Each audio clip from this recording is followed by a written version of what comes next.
اعوذ باللہ من الشیطان الرجیم، بسم اللہ الرحمن الرحیم۔ السلام علیکم عزیز طلباء، اللہ تعالیٰ سے دعا ہے کہ اللہ ہم سب کو ہمیشہ اپنے حفظ و امان میں رکھے۔ ہمارا آج کا عنوان ہے روزمرہ۔ روزمرہ کیا ہے؟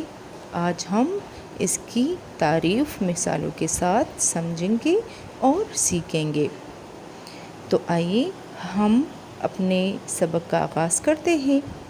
ہمارے پاس ایک کالم ہے، کالم الف اور کالم بے۔ کالم الف اور کالم بے میں دیے گئے جملے دیکھیے۔ کالم الف کو دیکھیے، مریض دن بدن کمزور ہوتا جا رہا ہے۔ کالم بے کی طرف دیکھیے، یہی جملہ کس طرح سے یہاں پر دوبارہ لکھا جا رہا ہے، مریض روز بروز کمزور ہوتا جا رہا ہے۔ وہ آئے روز زفروال جاتا رہتا ہے۔ یہی جملہ اب دوبارہ کالم بے میں کیسے لکھا گیا ہے، وہ آئے دن زفروال جاتا رہتا ہے۔ شور نہ ڈالو، اسی جملے کو دوبارہ کیسے لکھا گیا ہے، شور نہ مچاؤ۔ آئیے اب ہم ان جملوں کو سمجھتے ہیں کہ اس کو کالم بے میں کیسے چینج کیا گیا ہے اور کیوں چینج کیا گیا ہے۔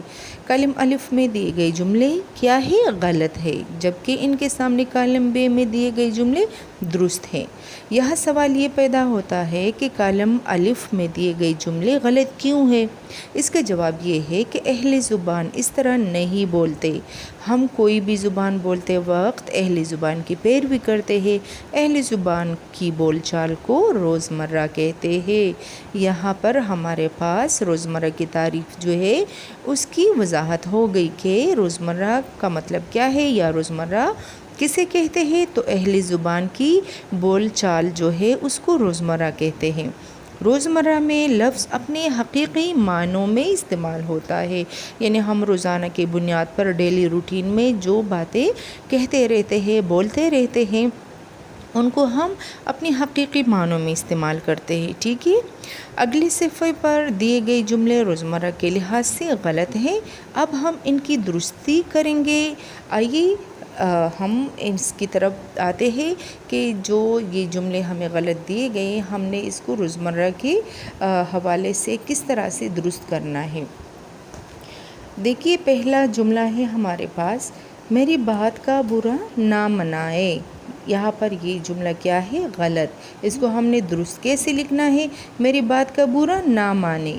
اگلا ہے، آپ نارووال سے کب واپس لوٹے۔ اس کا درست جملہ ہے، آپ نارووال سے کب لوٹے۔ میں نے اجمل خان کی کتاب سے بہت استفادہ حاصل کیا۔ اس کا درست جملہ ہے، میں نے اجمل خان کی کتاب سے بہت استفادہ کیا۔ اس میں ناراضگی کی کیا بات ہے؟ اسی جملے کو دوبارہ درست طریقے سے کیسے لکھا گیا ہے، اس میں ناراضی کی کیا بات ہے؟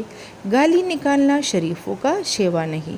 اسی کو درست طریقے سے دوبارہ اس طرح سے لکھا گیا ہے کہ گالی دینا شریفوں کا شیوا نہیں، میرے کو بازار جانا ہے۔ اسی غلط جملے کو دوبارہ ہم کیسے درست لکھیں گے، مجھے بازار جانا ہے، ٹھیک ہے اسٹوڈنٹس۔ آپ لوگوں نے اس کو اچھی طرح سے پڑھ کے سمجھنا ہے اور اس بات کا خیال رکھنا ہے کہ جو ہم اپنی روزمرہ بول چال میں جو بھی الفاظ یوز کرتے ہیں وہ اپنے حقیقی معنوں میں استعمال ہوتے ہیں، اور یہ جو آپ لوگوں کو میں نے غلط جملے درست طریقے سے اس کی ایکسپلینیشن کی ہے، آپ لوگوں نے اسی طرح سے مزید جملے خود بنا کے اسی کو درست اس میں تبدیل کرنا ہے۔ اپنا خیال رکھیے گا، اللہ حافظ۔